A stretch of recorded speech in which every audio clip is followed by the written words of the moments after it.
Pas de commémoration officielle, de cérémonie officielle, ni même de discours. Le 2 mars dernier marquait pourtant les 70 ans de la fin de l'occupation française du Maroc. En 1956, la France et le Maroc signaient en effet la fin officielle du protectorat instauré par le traité de Fès en 1912.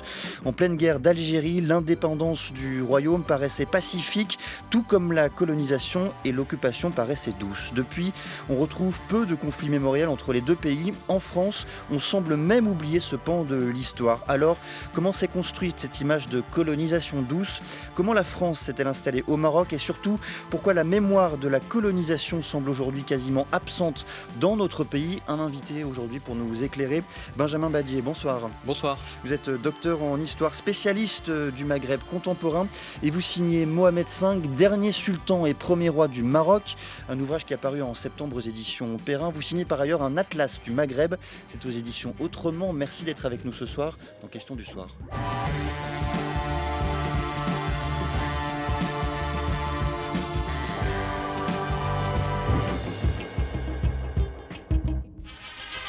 À Paris, la France et le Maroc ont ouvert une nouvelle page de leur histoire. M. Christian Pineau, au nom de la France, et Sibécaï, au nom de l'Empire chérifien, ont apposé leur signature sur la déclaration commune qui constate la fin du traité de Fès et confirme solennellement la reconnaissance de l'indépendance marocaine. Cet accord, toutefois, sera soumis à la ratification de l'Assemblée nationale. Le gouvernement de la République française confirme solennellement la reconnaissance de l'indépendance du Maroc, laquelle implique en particulier une diplomatie et une armée, ainsi que sa volonté de respecter et de faire respecter l'intégrité du territoire marocain garantie par les traités internationaux. Une archive bruyante. Pourquoi en revanche ce silence, Benjamin Badier? 70 ans plus tard, on a le sentiment d'avoir totalement oublié et cette histoire et au fond qu'on aurait pu également célébrer cette indépendance. Effectivement, c'est une indépendance qu'on n'a pas du tout célébrée. Au Maroc même, c'est pas une date qui a été retenue. Le 2 mars, c'est pas une date fériée au Maroc, c'est une autre date. Le 18 novembre. Pourquoi on n'a pas retenu le Maroc? Alors une des raisons principales, c'est que cette indépendance, vous l'avez dit, elle intervient pendant la guerre d'Algérie. Donc tous les regards sont tournés vers la guerre d'Algérie et l'indépendance du Maroc est effectivement liée à la guerre d'Algérie. Il y a aussi l'idée selon laquelle cette colonisation n'aurait pas vraiment été une colonisation ou une colonisation un peu de second rang par rapport à la colonisation algérienne notamment. Et donc l'idée de ce protectorat qui a duré de 1912 à 1956, qui aurait débouché presque naturellement sur une indépendance que la France aurait concédée au Maroc, et il n'y aurait pas grand-chose à célébrer, en fait, quelque chose de normal. Il n'y aurait pas eu, par exemple, la fin de brutalité, de violence, comme dans le cas de la guerre d'Algérie. Cette idée de colonisation douce, de décolonisation douce également, elle naît d'abord et avant tout en comparaison par rapport à la situation algérienne, au cas algérien? Oui, c'est principalement par rapport à l'Algérie, à la guerre d'Algérie, que l'on parle de colonisation douce parfois, parce que l'Algérie était une colonie, tandis que le Maroc, tout comme la Tunisie, était un protectorat, c'est-à-dire un territoire qui n'est plus indépendant, mais qui n'est pas non plus un territoire français, contrairement à la colonie. Et puis, on n'identifie pas, dans le cadre du Maroc, l'équivalent d'une guerre d'Algérie. Il y a des violences tout de même, mais il n'y a pas un phénomène que l'on pourrait qualifier de guerre. Pourquoi la France fait-elle le choix du protectorat pour le Maroc et celui de la colonisation pour l'Algérie? Quelle différence dans le fond? Alors c'est une question de chronologie. La colonisation en Algérie, elle commence en 1830. La colonisation du Maroc, c'est début du XXe siècle avec le traité de Fès en 1912. C'est juste une question de temporalité. Le Maroc a été très disputé entre différentes puissances européennes, notamment avec l'Allemagne. Et d'un point de vue international et d'un point de vue juridique, c'est le protectorat qui s'impose. Également parce que cela permet de créer une colonisation en s'associant aux élites locales, puisque l'on protège un pays, mais on protège également les élites locales et l'administration, l'État qui est déjà présent, à savoir la monarchie marocaine. Donc le meilleur modèle juridiquement, c'est un protectorat et non pas une colonie qui fusionne le territoire avec l'État colonisateur. Immédiatement, lorsque l'on pense à la colonisation française au Maroc, au protectorat français au Maroc, on pense à un homme, le maréchal Lyautey. Le Maroc a célébré le centenaire de la naissance de Lyautey. À Rabat, le résident général, M. Francis Lacoste, et de nombreuses personnalités françaises et marocaines sont venus se recueillir devant le mausolée où repose celui qui restera le créateur du Maroc moderne. De sa glorieuse entrée à Casablanca jusqu'à la fin de son proconsulat, Lyautey, soldat d'abord, puis bâtisseur d'un monde nouveau, su gagner l'estime et l'amitié d'un peuple. Il est resté pour beaucoup, Marocains et Français, une figure légendaire. C'est ce qu'a exprimé sur la grande place de Casablanca l'imposante manifestation militaire qui magnifia son souvenir. Voici 100 ans naissait Lyautey, voici 20 ans il mourait. Entre ces deux dates, le Maroc a pris son visage d'aujourd'hui. Très belle archive, Benjamin Badi. Au fond, quand le maréchal Lyautey arrive-t-il au Maroc et plus particulièrement avec quelle vision pour le Maroc colonial? Alors il arrive en 1912, c'est le premier résident général après le traité de Fès. Il arrive après un épisode de violence et il a l'idée de maintenir l'ordre, d'établir la pacification au Maroc. C'est quelqu'un qui a déjà une longue carrière coloniale, il est passé par l'Indochine, il est passé par Madagascar, il est passé par l'Algérie et il a cette idée que l'on met souvent en avant qu'il ne veut pas reproduire au Maroc ce qui a déjà été fait en Algérie, puisqu'il considère que de nombreuses erreurs ont été réalisées par les Français en Algérie, notamment la destruction de la société locale. Alors c'est un discours qu'il met beaucoup en avant dans les années de ce que votre archive appelle le proconsulat entre 1912 et 1925, puisqu'il part avec la guerre du Rif. Il met beaucoup en avant cette idée que lui, contrairement à ce qui a été fait jusqu'à présent, il protège le Maroc, il protège la monarchie, il protège l'authenticité du Maroc, quitte à la figer. Et donc là où il est très fort, Lyautey, d'une certaine façon, c'est à imposer un discours, une propagande autour de son activité au Maroc. On va revenir sur cette propagande, mais un mot d'abord sur ces mots justement qu'il affirme au président du Conseil Raymond Poincaré, juste avant son départ pour le Maroc. Il lui dit: il n'y a pas de guerre sainte à redouter au Maroc parce que le sentiment national n'y existe pas encore. C'est aussi un point important. Est-ce que justement ce rapport à la nation est absent dans le Maroc que découvre le maréchal Lyautey en 1912? Est-ce que Alors, c'est vrai cette affirmation? c'est un débat large de savoir à partir de quand naît la nation. Vous demandez ça à un Marocain, vous demandez ça actuellement à un Marocain, il va vous dire qu'elle a presque été là depuis toujours, parce qu'il y a un roman national assez fort. Pour ce qui est de l'idée de nation et surtout de nationalisme, à savoir d'une idéologie politique qui se place derrière la nation et qui essaye de s'engager politiquement derrière cette notion, c'est beaucoup plus tardif, hein, c'est l'entre-deux-guerres. Ça ne veut pas dire qu'il n'y a pas d'unité au Maroc, que le Maroc en tant qu'entité politique n'existe pas. Il y a un pouvoir fort qui est le pouvoir du sultan du Maroc, qui est également commandeur du croyant et qui a autour de lui une administration relativement forte et un système d'allégeance avec les villes et les tribus de son empire. On ne parle pas dans les archives françaises à l'époque de Maroc, on parle d'empire chérifien. Donc on a un vrai empire chérifien parce que le sultan commandeur des croyants descend du prophète. Donc il a tort lorsqu'il dit qu'il n'y a pas de nationalisme, au sens où il n'y a pas de sentiment identitaire au Maroc. Il y en a un, et il arrive justement après un épisode de violence qui a prouvé qu'il y avait une réaction contre les Français. Et quelques mois après son arrivée, il y a dans le sud du Maroc, à Marrakech, un mouvement de djihad qui est provoqué contre les Français. Donc il a doublement tort dans sa citation. Quel rapport tisse-t-il, ce maréchal Lyautey, avec ce pouvoir en place, double pouvoir, on a bien compris, un pouvoir politique à travers la figure du sultan, pouvoir religieux également, puisque ce sultan est également commandeur des croyants. Là aussi, quel équilibre le maréchal trouve-t-il dans son rapport à ce pouvoir institué? Alors officiellement, il préserve et il protège ce pouvoir, c'est ce qu'il met en avant. Dans les faits, il l'encadre au quotidien, il est résident général et l'administration française entoure d'une certaine façon la monarchie marocaine et l'administration que l'on appelle le Marzen, qui sont maintenus dans leurs fonctions mais qui perdent un grand nombre de leurs prérogatives. La première archive que vous avez fait écouter mentionnait le retour au Maroc en 1956 d'une diplomatie et d'une armée. C'est spécifiquement ce qu'a perdu l'administration marocaine en 1912, une armée et le droit d'avoir une diplomatie. Donc le pouvoir marocain est encadré. Une des premières décisions que fait Lyautey en 1912, c'est de déposer le sultan qui a signé le protectorat et de le remplacer par son frère Moulay Youssef. Donc il y a vraiment cette idée que la France prend en main la monarchie marocaine, même si dans le même temps, elle essaye de la relever, notamment par toute une politique du symbole qui insiste plutôt sur le côté commandeur des croyants que sur le côté sultan. Dans le même temps, quel rapport de ce maréchal Lyautey, parce que c'est un point important dans l'équilibre qu'il parvient à trouver, quel rapport du maréchal Lyautey à la religion, à l'islam, aux traditions religieuses marocaines? Alors on dit souvent que Lyautey avait un très grand respect pour l'islam, lui-même est un catholique, un fervent catholique, par ailleurs monarchiste. Donc il a un grand respect pour l'islam, il a un grand respect pour le sultan commandeur des croyants, et il essaye de préserver l'islam marocain tel qu'il le conçoit, notamment par une forme de ségrégation qui empêche, et c'est quelque chose qui est toujours vrai aujourd'hui au Maroc, il interdit par exemple aux Européens non musulmans d'entrer dans les mosquées. Donc il y a vraiment cette idée de réserver un domaine particulier, un précaré à la monarchie marocaine qui est la religion musulmane. Dans cette période de 1912-1941-42, quelles sont les résistances objectives à ce protectorat institué, mis en place par le maréchal Lyautey? Je parle notamment des résistances marocaines.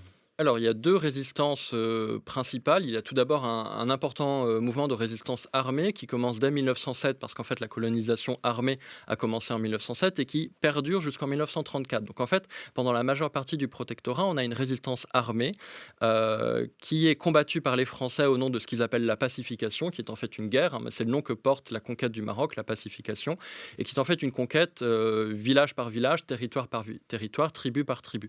Ça, c'est une première résistance qui dure jusqu'en 1934, et au même moment, en 1934, dans les années 30, on voit émerger une nouvelle forme de résistance qui cette fois est une résistance plus politique, qui passe par d'autres armes inspirées par la France, des partis politiques, des pétitions, des journaux également, qui est proprement nationaliste. Cette première guerre que vous décrivez, donc la guerre armée, la guerre physique, combien fait-elle de morts? Justement pour tempérer cette idée répandue, on l'a dit, hein, de colonisation douce. Alors, on a beaucoup de mal à le savoir, mais si on se fonde sur l'historien Daniel Rivet, qui est le spécialiste de cette période et qui a notamment écrit beaucoup sur Lyautey, lui, il estime que ces 20 années et plus de pacification ont fait au moins 100 000 morts. 100 000 morts? 100 000 morts.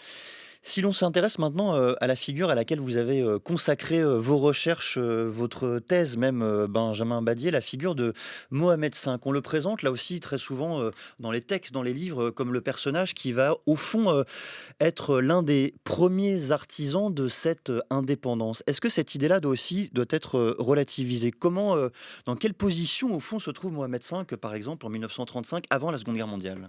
Bien entendu, alors il est souvent considéré comme le père de l'indépendance, mais ce n'est pas un titre avec lequel on devient père de l'indépendance. Et lui-même, pendant la majeure partie de son règne, notamment la première moitié, il a hérité le trône de son père, Moulay Youssef, qu'on évoquait tout à l'heure. Son nom complet, c'est Mohamed Ben Youssef. Donc de 1927 à la Deuxième Guerre mondiale, il règne comme régnait son père avant. Donc c'est plus Lyautey, il y a d'autres résidents généraux, mais il règne, c'est-à-dire sans véritablement gouverner. Comme un monarque constitutionnel protégé par le traité de Fès. Il n'a pas véritablement de pouvoir exécutif, même si il scelle les lois qu'on appelle des daïrs, et il est sous la tutelle des Français. Et pendant la majeure partie de son règne, ça ne le gêne pas. C'est-à-dire qu'il règne comme régnait son père, et il se rend régulièrement en France, par exemple, il participe à des festivités coloniales, etc. Vous diriez à cet égard qu'il est, Mohamed V, un rouage à part entière du système colonial français, du protectorat français au Maroc? Il est un rouage colonial dans la mesure où le protectorat ne peut pas fonctionner s'il n'y a pas un assentiment de la part du principal protégé qui est le sultan. Qu'est-ce que la Seconde Guerre mondiale va venir ébousculer et transformer, échanger, et notamment la tutelle vichiste qui s'instaure sur le Maroc? Alors le Maroc est sous tutelle de Vichy de 1940, la défaite, à 1942, le débarquement allié de l'opération Torche. Pendant ces 2 années, la tutelle est plus forte que jamais sur le Maroc. On a presque une administration directe, au sens où des lois appliquées en métropole sont appliquées presque directement dans le protectorat, ce qui normalement ne devrait pas arriver. Et c'est notamment le cas de la législation anti-juive du régime de Vichy. Donc ça, c'est un premier tournant, c'est le choc du régime de Vichy lui-même comme administration très forte. Ensuite, il y a le choc de la défaite, tout simplement, puisque les Français sont défaits une première fois en 1940, mais ils sont défaits au Maroc même en 1942, par les Américains et par les Britanniques. Donc du point de vue des Marocains, il y a une double défaite du pays qui est protégé et qui lui-même a été sous occupation allemande pendant 2 ans. Si on ajoute à ça le fait qu'il y a une résurgence nationaliste après la Deuxième Guerre mondiale, le sultan avait quelques proximités avec les milieux nationalistes dès les années 30, mais il ne s'engage véritablement qu'après la Deuxième Guerre mondiale parce qu'il a bien compris que le Maroc devait devenir indépendant et que donc il devait chercher de nouvelles alliances. Les Allemands ne l'ont pas soutenu, les Américains ne l'ont pas soutenu également. Donc la principale alliance qu'il peut trouver en dehors des Français, ce sont les nationalistes. Mais tout de même, plus exactement, quel est le rapport de Mohamed V à ce pouvoir vichiste? Est-ce qu'il y voit un moment aussi peut-être de réfléchir un peu plus avant à cette idée d'indépendance progressive du Maroc? Alors sans doute pendant la guerre, même si moi je pense à titre personnel que c'est dans les années qui suivent, eh bien il continue pendant le pouvoir de Vichy à faire comme avant, c'est-à-dire qu'il obéit au résident général, il scelle par exemple tous les daïrs anti-juifs qui impliquent un recensement de la population juive, qui implique l'interdiction de certains métiers pour les juifs français, européens et les juifs marocains au Maroc. Donc pendant la période de Vichy en elle-même, il n'y a pas de différence dans son comportement avec la période antérieure. Il reçoit la dizaine de ministres secrétaire d'État de Vichy qui se rendent au Maroc à ce moment-là pour raffermir les liens entre le Maroc et le régime de Vichy. Il y a, après la Seconde Guerre mondiale, un moment fondateur pour Mohamed V dans sa construction personnelle et politique, dans la figure qu'il deviendra de père de l'indépendance du Maroc. C'est une période d'exil en Corse d'abord, à Madagascar ensuite. Alors racontez-nous cette période qui est quand même atypique mais en même temps fondatrice pour cette figure qu'il va devenir. Alors elle est fondatrice parce que si on regarde tous les grands nationalistes, tous les grands pères de l'indépendance dans les territoires colonisés par la France ou par les Britanniques ont tous vécu l'exil. Ils sont tous passés par là. Il faut cocher la case de l'exil. Il faut cocher la case de l'exil, que l'on soit un monarque ou que l'on soit un nationaliste non dynastique.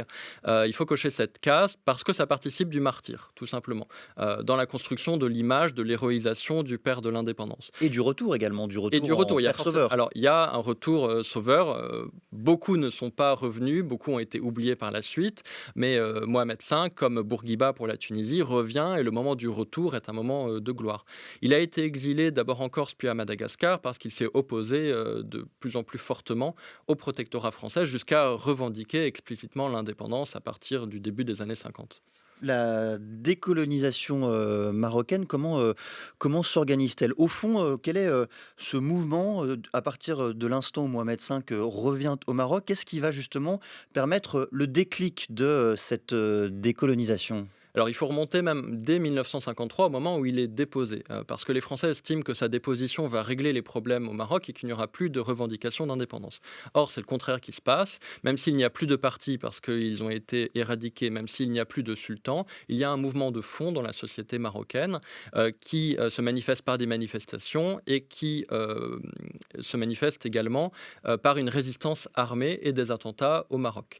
À partir de 1955, il y a même une résistance armée de type guérilla dans le nord du Maroc qui affaiblit considérablement les Français, d'autant plus que depuis un an, la guerre d'Algérie a été déclenchée dans le pays voisin.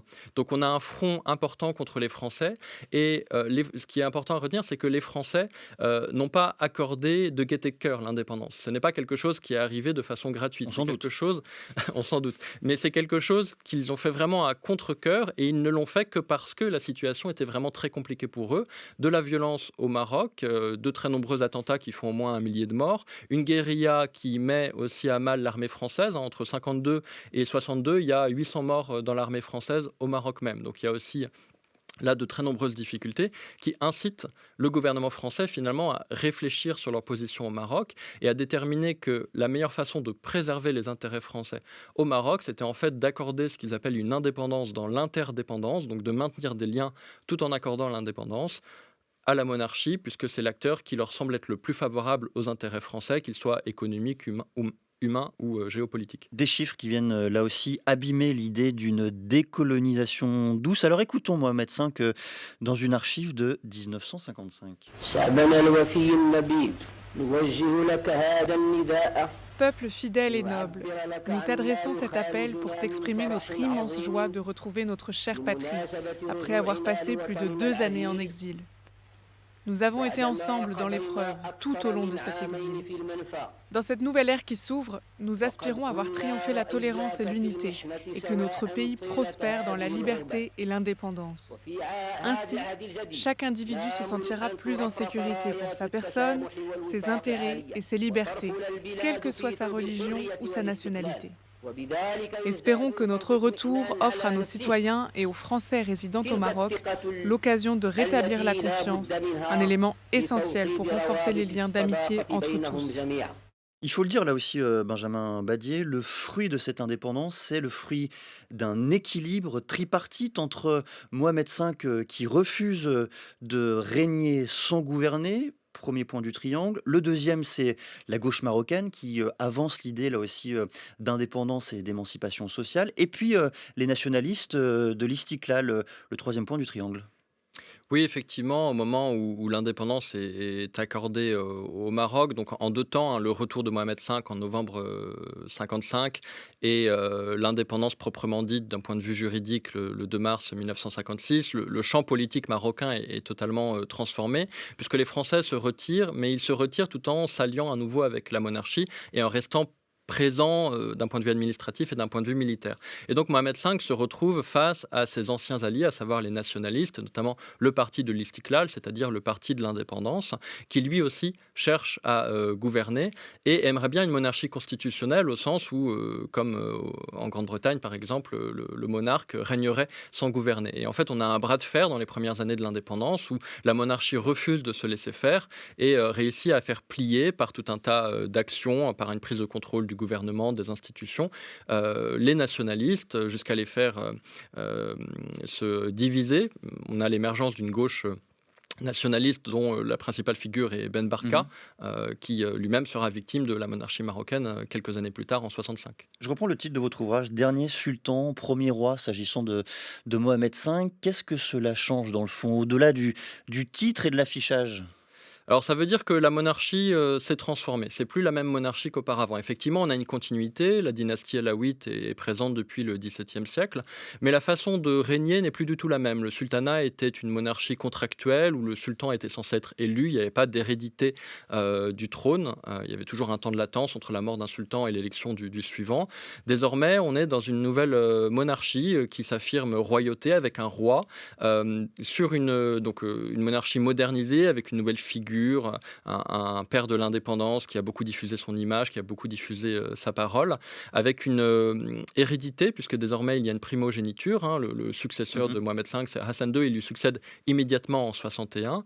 Et puis sur une société transformée, au sens où on ne parle plus de l'Empire chérifien, mais on parle du Royaume du Maroc, qui est le régime qui existe encore aujourd'hui, donc qui est modernisé et qui se conçoit comme un État-nation et non plus comme un empire. Si l'on fait aujourd'hui l'histoire, cette fois-ci, de cette mémoire coloniale, en 70 ans, comment a-t-elle été instrumentalisée politiquement en France? Qui s'est approprié cette mémoire? Qui l'a récupérée? Qui l'a fait sienne au fond?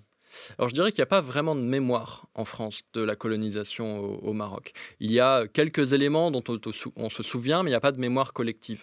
Si on demande à n'importe qui quand le Maroc a été colonisé, par qui, de quelle façon et comment il a été décolonisé, on aurait sans doute très peu d'éléments, alors que pour l'Algérie, on aura normalement plus de connaissances. Il y a en revanche des secteurs du champ politique, notamment, qui ont pu s'approprier cette mémoire. Je pense notamment à certaines parties de la droite, voire de l'extrême droite, qui ont une vision très positive du Maroc, de sa monarchie, de son islam qui est conçu comme un islam modéré, et qui donc ont une vision très positive à la fois de la colonisation, quitte à oublier sa violence, y compris dans la forme de décolonisation. C'est l'archétype du bon exemple de colonisation? C'est l'idée selon laquelle la colonisation marocaine aurait été réussie. Voilà, un bon exemple, souvent par opposition à l'Algérie. Et on a eu un bon exemple avec le discours du président Emmanuel Macron devant le Parlement marocain il y a 2 ans. Discours dans un voyage officiel qui visait à reconnaître l'option marocaine sur le Sahara occidental. Il présentait dans ce discours la colonisation marocaine et la décolonisation marocaine comme des éléments historiques réussis. Et c'est pour ça qu'on n'en a pas de mémoire. Mais en fait, il y avait un problème historique dans ce discours qui était qu'il y avait une ignorance de ce qu'avait été la colonisation et la décolonisation. Il y avait cette idée que la décolonisation, contrairement à la guerre d'Algérie, aurait été douce parce que négociée, parce que pacifique, et il n'y aurait pas eu de violence. Or, ce n'est pas le cas. Une ignorance ou une volonté de ne pas rappeler ou de ne pas mettre la lumière sur ces faits. Benjamin Badier, côté marocain cette fois-ci, Est-ce que la mémoire existe? Est-ce qu'elle est entretenue? Demeure-t-elle vivante? Alors bien sûr, il y a une mémoire parce que là, c'est vraiment quelque chose de très important pour l'histoire contemporaine du Maroc. On parle de 44 ans de protectorat. Il y a une mémoire qui se joue sur deux plans. Il y a tout d'abord une mémoire plutôt populaire dans la société qui, elle, se souvient bien de ce qu'était la colonisation française. Et puis, il y a, du point de vue de l'État, eh bien, un peu la continuité de la façon dont la décolonisation s'est passée à la toute fin, par la négociation, par l'indépendance dans l'interdépendance.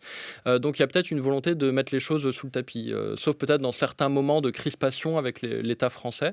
On a plutôt l'idée de mettre en avant justement l'amitié. Dans les archives que vous avez fait écouter, on a toujours cette idée, les Français sont nos amis. Il y a cette idée, il faut continuer, ouvrir une nouvelle page de l'amitié franco-marocaine.